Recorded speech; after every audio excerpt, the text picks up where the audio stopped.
Hey, how you doing? I'm Jonah Cruz. And I'm Tyler Matanani. Hey, Jonah. Hey, thanks for stopping by for another edition of The Beat. We start our show tonight on the serious topic of crime and how the youth of Guam can keep our island safe. Here's CJP with a closer look at the Youth Crime Stoppers program. Crime has been a part of society since the dawn of time. On Guam, law enforcement agencies have been springing to action to help fight crime locally. Officer Paul Tapao is the coordinator for Guam Crime Stoppers. The Guam Crime Stoppers is a nonprofit organization, and it encompasses three main factors. One is the community involvement in reporting crime. The second is the media involvement in giving information to the crime. And the third component is the law enforcement side, whether it be the Guam Police Department or any other law enforcement agencies in Guam that help bring closure to the crime. According to the Guam Crime Stoppers website, in the past 25 years, anonymous tips to their hotline has led to close to 400 arrests for serious crimes with 61 rewards paid totaling close to $23,000. The program has also helped solve 7 murders in Guam and helped in the recovery of stolen property and seized drugs totaling more than $4 million. The success of the program depends on all of us, including our island's youth.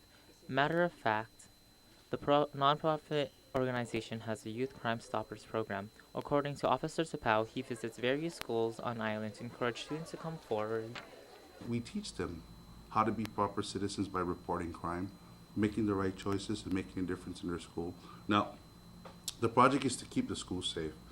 So if any information that any individual or any student might know of any criminal activity occurring in their school, let's say they're afraid to talk to the principal, they're afraid to talk to their teacher, or they're afraid to call the police. And sometimes students are even afraid to call their parents.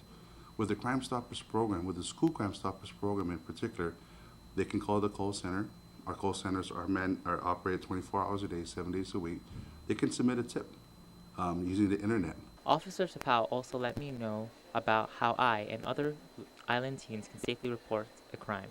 Well, we really recommend that you make sure you're safe and immediately call 911. If it's in progress, if a crime is in progress, call 911.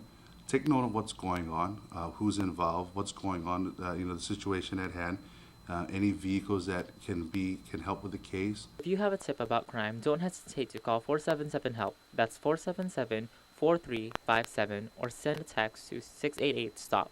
That's 688-7867. Reporting for The Beat, I'm CJ Polarica. Thanks, CJ. Our next story takes us to the Guam legislature for an inside look at the Guam Youth Congress. Take it away, Tihu. Before Michael Siniclis was a senator in the 32nd Guam legislature, he was a speaker for the Guam Youth Congress. The Youth Congress is an elected youth organization that basically is elected at large from all of the villages and all the schools. And they basically have a bunch of young people who are elected as representatives, and they come together as a youth version of the Guam legislature. And in almost every aspect, they mirror the Guam legislature as a youth organization. Senator Siniclis has nothing but positive things to say about his time serving in Youth Congress. The Youth Congress is an amazing learning experience. I mean, you learn not only the legislative process and how that all works, but you also learn how to deal with people and human dynamics. And you learn how to communicate effectively. You learn how to research and put your ideas into potential laws and bills. And you learn how to make your point and get behind it with facts and data. The senator tells us the passionate work that Congress members commit to. One of the really great things about the Youth Congress is, when you get in there, you have a lot of ideas. But then you also learn how your ideas have to fit in with the dynamics of a group, and how you need to be able to construct your ideas in a way that the group is going to be able to understand and accept. And then you got to learn how to build consensus to move those things forward. So what exactly does the Youth Congress offer to Guam's youth? I think that the biggest impact of the Youth Congress is the Youth Congress. A lot of young people, they get in there and they get that kind of exposure, that kind of leadership exposure, the legislative process exposure, and it gives them a sample of what all of that entails. Another former member of the Congress, now Senator Siniclis' Executive Secretary, Tanel Tamori, tells us how her time in Youth Congress helped her to be where she is today. It's impacted me a lot. It's helped shaped my life tremendously, not just personally, but also, you know, becoming more aware of the issues that are out there around the community and the process that legislators go through to make the laws that we follow today. She also helped us to understand the work that goes into being a Congress member.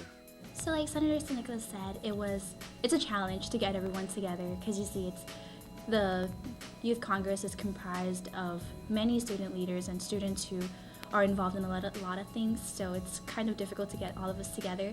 However, for the short time that we did have together and we did have sessions, we were able to pass several resolutions and certificates to the many youth individuals on our island for the tremendous work that they put into. Reporting from the Guam Legislature, I'm Tu Luhan from The Beat. Thanks. Don't leave just yet, we've got plenty more. That's right. Next, we've got Jean Marie reporting on a young adult and children's author.